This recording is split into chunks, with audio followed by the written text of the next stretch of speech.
Hello student, good evening to all of you. आज हम class 10th का chapter 3 pairs of linear equations की summary करेंगे।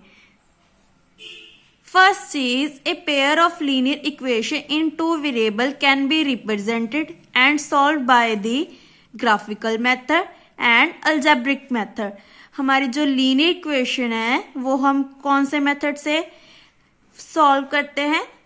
Geometrical method, algebraic method. Second is geometrical method. The graph of pair of linear equations in two variable is represented by two lines. First line क्या होती है? If the lines intersect at the point, then the point gives the unique solution. अगर हमारी जो lines है वो intersect करती हैं तो हमें क्या देती हैं? Unique solutions देती हैं of two equation. In this case, the pair of linear equations are coincide. Consistent मतलब क्या है इसका? अगर हमारी जो लाइंस है वो इंटरसेक्ट कर रही हैं देन हमें क्या देंगी? यूनिक सोल्यूशन देंगी और उस इक्वेशंस को हम क्या बोलेंगे? Consistent. Second is if the lines coincide. अगर हमारी लाइंस कोइंसाइड हैं then there are infinite many solutions. अगर हमारी लाइंस क्या है? कोइंसाइड, देन हमें क्या सोल्यूशन मिलेगा? Infinite many solution, each point on the line being a solution. In this case the pair of equation is depended. तो हमारे जो पेयर ऑफ इक्वेशंस है वो क्या हो जाएंगी? डिपेंडेड हो जाएंगी।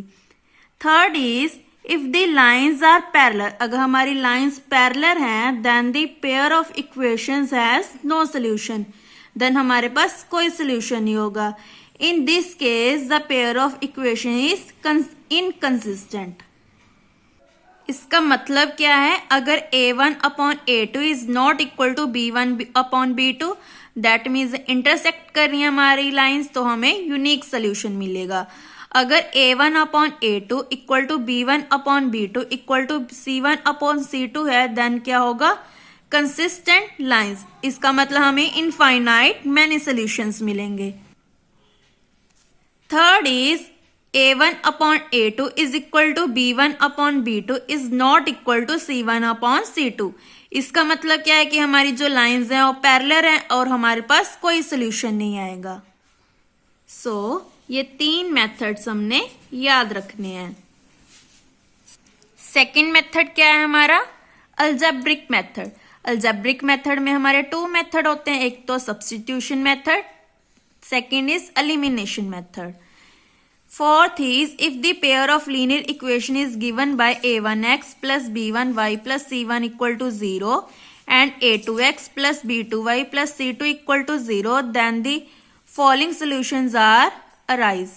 ये फिर से सेम आएगा जो हमने अभी किया है। अगर a1 upon a2 is not equal to b1 upon b2 then हमारे पास क्या होंगी? लाइंस इंटरसेक्ट करेंगी और हमारा सोल्यूशन क्या होगा? कंसिस्टेंट होगा। अगर एक इक्वल नहीं है तो इनकंसिस्टेंट है और हमारे पास कोई सोल्यूशंस नहीं होगा। अगर तीनों इक्वल हैं तो वो क्या होंगी? कोइंसाइड होंगी और हमारा सोल्यूशन क्या होगा? कंसिस्टेंट और dependent. Last is there are several solutions which can be mathematically represented by the two equations that are non-linear to start with, but we alert them so that they are reduced to a pair of linear equation. इसका मतलब क्या है कि अगर हमारी जो equations linear नहीं है देन हमारे पास बहुत सारे मेथड्स हैं सोल्यूशन को फाइंड करने के लिए। तो इसी के साथ हमारा चैप्टर 3 कंप्लीट होता है। नेक्स्ट वीडियो में हम चैप्टर 4 करेंगे। Thank you.